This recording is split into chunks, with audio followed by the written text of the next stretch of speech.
Good morning. Good morning. It's November the 13th, and we are a week and a half away from Thanksgiving.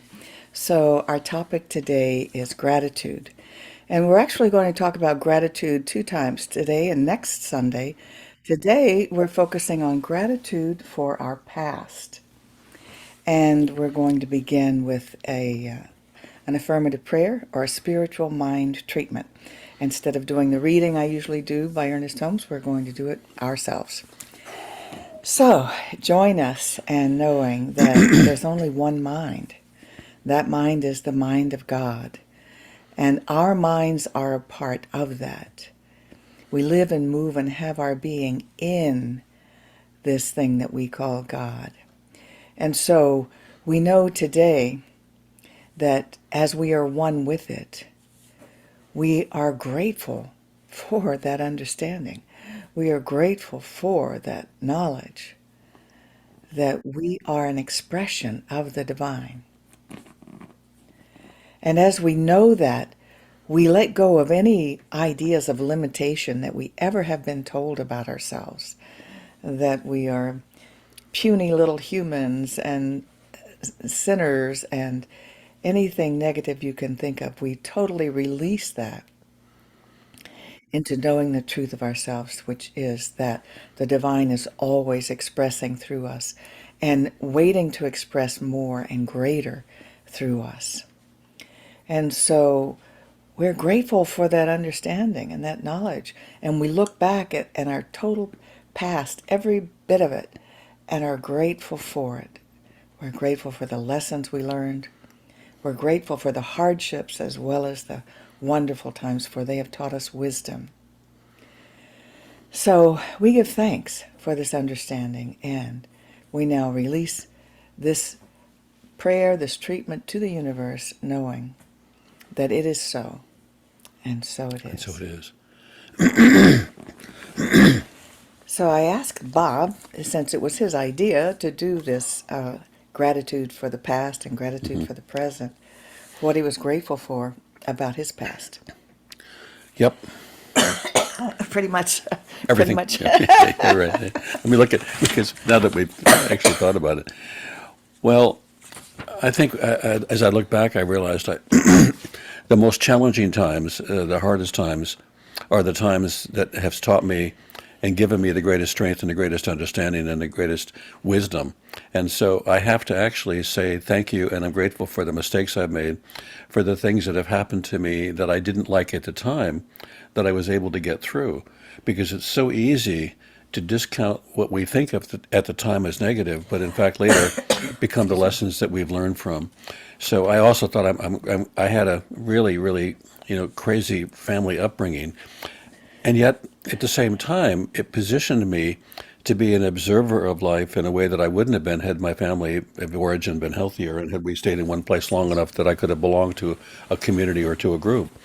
And so I realized that I'm grateful for what seemed to be the separation from people that I cared about, wanted to care about, for me becoming an observer of those people. And it certainly really helped me now that I have become a counselor for many, many years, and the observation skills and the understanding I had of behavior that started at a very early age, I have to say had to do with the upbringing that I had. So I'm asking you to think about the tough times you've had, the hard times you've had, the frustrating times you've had, and can you find a way to look at those and be grateful for them?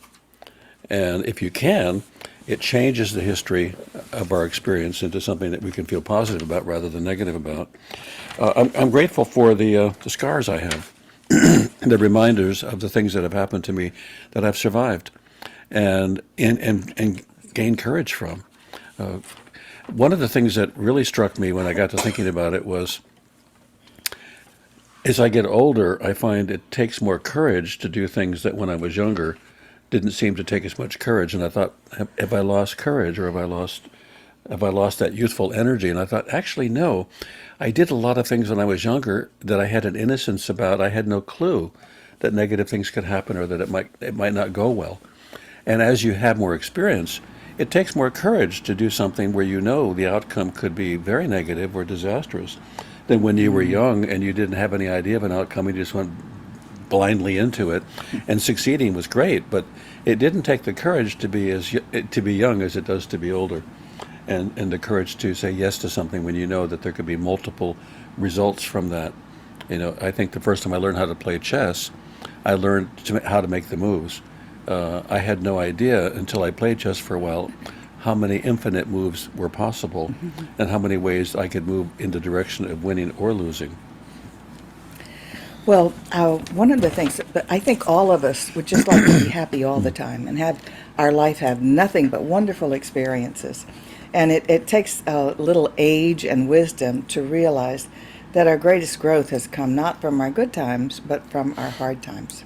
Because we call those things character building experiences, and they build character. You learn wisdom. You learn that you can't expect for people to make you happy all the time. And we come here for this earth school to become wiser beings. We're evolving. We're not staying the same. We're evolving. And so I just learned recently that Buddhists pray for just enough pain and agony in their lives. Suffering, that's the word. For just enough suffering in their lives. No, they don't say just enough. For enough suffering in their lives for them to evolve and become wise. And so that's interesting. In our culture, we don't pray for suffering. But we would if we understood. And as we look back in our lives and see the times that we did suffer the most, we also grew the most. There's a metaphor for that, too. If you've ever done any kind of exercise, weightlifting or something like that, when you do weightlifting, you develop muscles. And the reason that you develop muscles is not because the muscles want to grow. It's because the message they're getting is that you're not sufficient for this task. And so it is the stress on the muscles that cause the muscles to grow. And so you look at your muscles when you've developed them and say, look at this. And the answer is, I did this by stressing them in a way that allowed them to break down. to break down and to grow and to try to meet the need. And so in many ways, our consciousness is a muscle. That if we use it, we don't lose it, and if we use it, it grows and expands. But using it always means solving problems and meeting conflict and having struggles that we didn't think we signed up for, but in fact we did. So part of the message of today is looking back, and I'd ask you to look back this week at the experiences that you've had in the past that you wrote off as terrible experiences, and ask yourself, what did I learn and how did I grow from that experience? And can I reframe that experience and say, that was actually something that had value for me. Not that it was good, but it had value for me. When we can value our past and the depth of it, we see ourselves in a new way, and in a richer way. And that usually entails learning to forgive whoever it is that hurt you or caused the pain. Including ourselves. But we, as human beings, we have a hard time forgiving somebody who hurt us. And it's really a practice, a skill that you learn.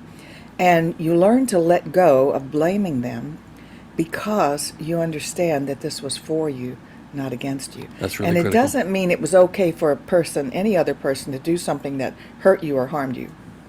But forgiving them is freeing yourself from holding the grudge, holding the animosity, because all of that lowers your vibrations, makes you the miserable one. It's like that they say, when holding on to an old grudge or blaming somebody for something is like taking poison and expecting them to die. You end up poisoned, not them. I was working with somebody recently in the area that I work in. I'm an art therapist for of some clients that are in pretty large amounts of pain, actually huge amounts of pain, and one of the clients... Mental pain. Yeah, mental pain, and sometimes physical pain as well. And one of the clients was, I say, why don't you sit down, and I gave them a piece of artwork, and I said, I've got 120 colored pencils, why don't you color? I can't color. I said, well, why can't you color? You don't understand. I'm upset and I'm in pain. I said, do you think you could color and be in pain? And he said, well, I don't know if I can do that or not. I said, would you be willing to try? And so, okay, I'm not going to argue with you anymore, he said, and he began coloring. And about 5 minutes into the coloring, I said, you're really doing a good job. And he said, yeah, I am. And I forgot about the pain. Maybe I should stop here. And I said, and go back and consider the pain. He said, yes.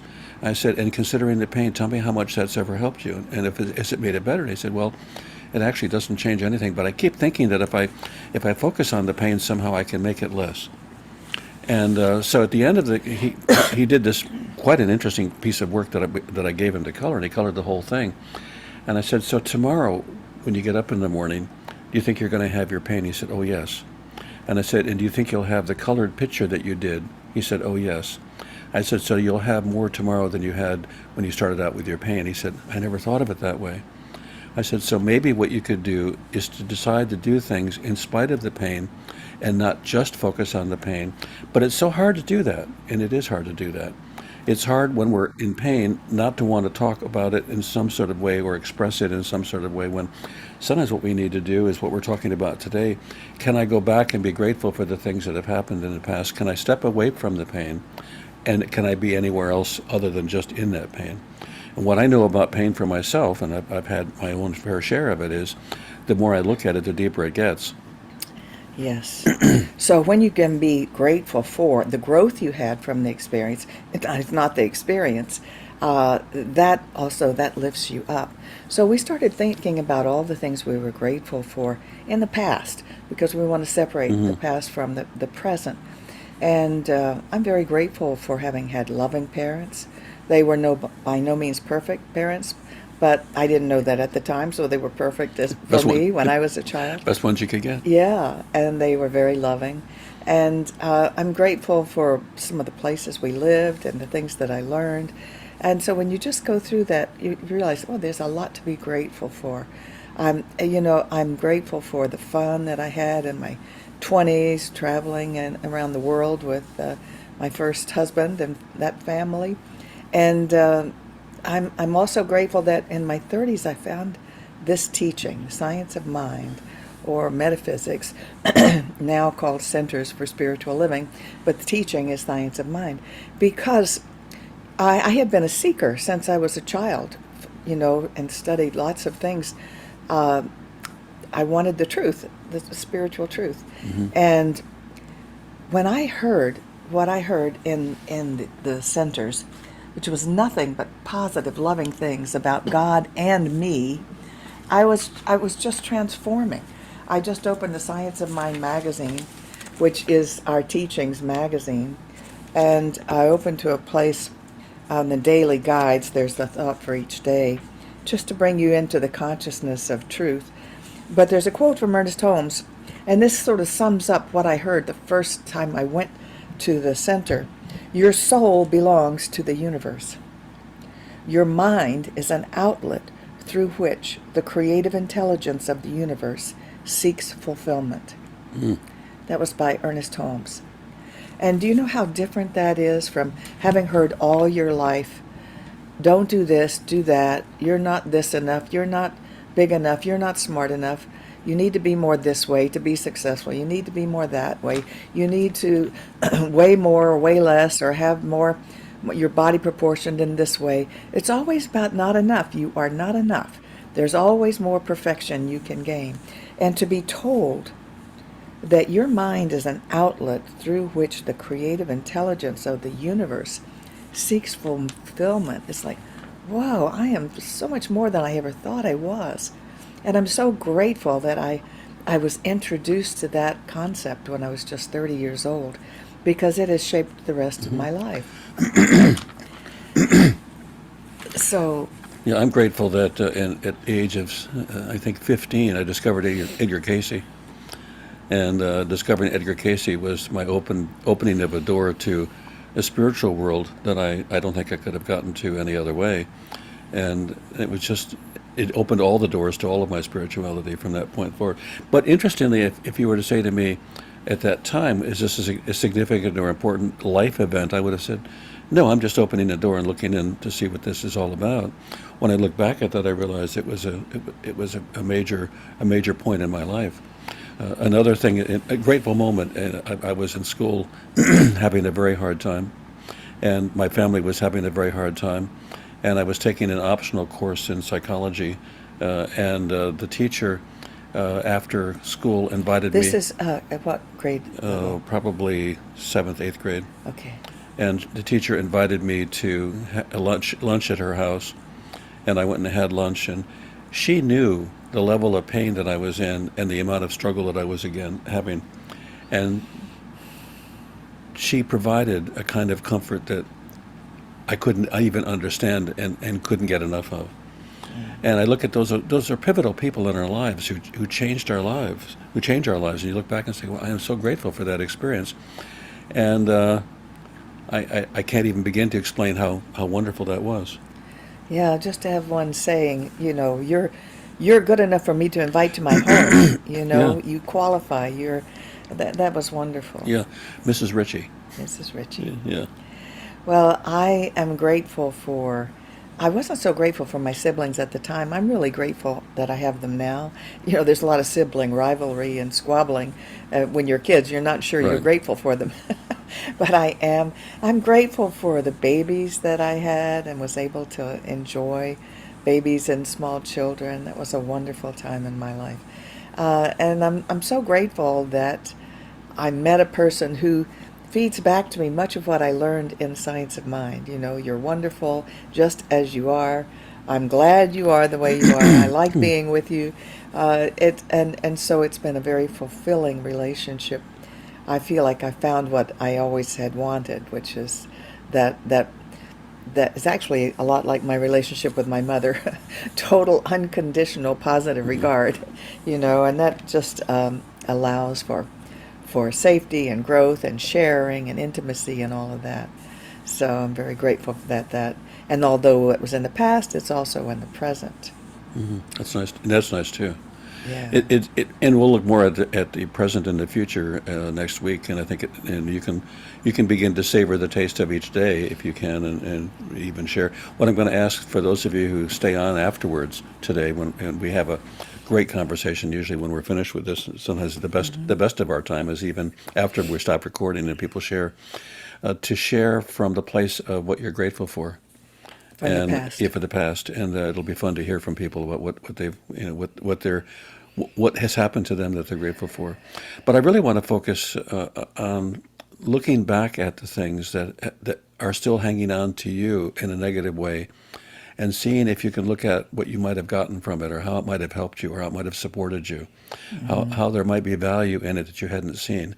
You can't necessarily feel good about those things in the sense that, oh, I'm happy now. I'm happy that bad thing Yeah, happened to right. me. But what you can do is to say, what did I learn from that? I had a stroke in Or 2014, and it was a pretty horrifying, terrifying experience. But I learned probably more from that 24-hour period than I had in the entire last year about myself, about being on this planet, about what it's like to be in an emergency room when you're the patient. And I've worked in emergency rooms and I've worked in hospitals most of my life. Those are huge lessons. I look back at that now. I savor that I survived and what I learned. And for a time, I didn't. For a time, it was just shock and and fear that this kind of thing not only happened, but of course, after it happened, the doctor pleasantly said, "Well, we can expect another one of these in the next 6 months." So, you can expect yeah, another one, yeah, he said. yeah. So Yeah. thank you for sharing. Never happened. It didn't happen, but again, even the most scary experiences are often our best teachers. They get our attention. And did it give you courage? Oh yeah, yeah.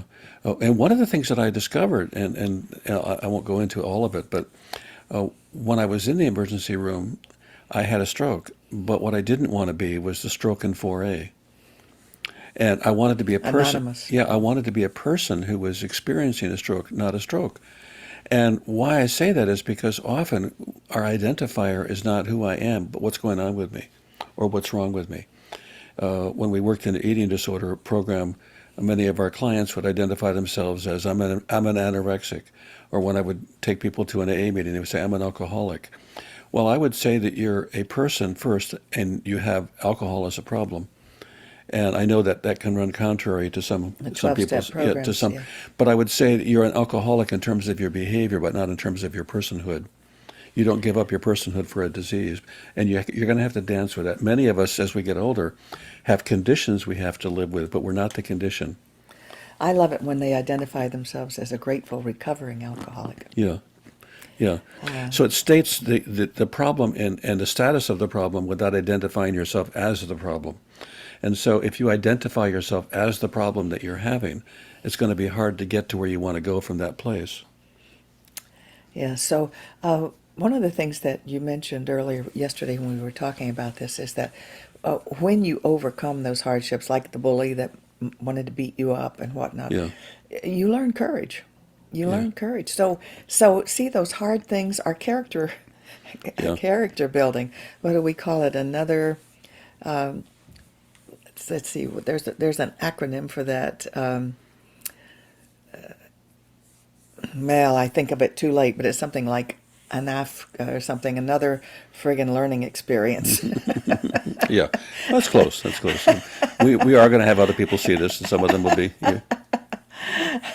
So, anyway, I can't think of the acronym right now, but it's it's a good attitude when something bad happens. Go, well, it's another learning experience, instead of condemning it and saying, "Ain't it awful?" You know. So, I am so inspired by people's courage when they are facing terminal diseases.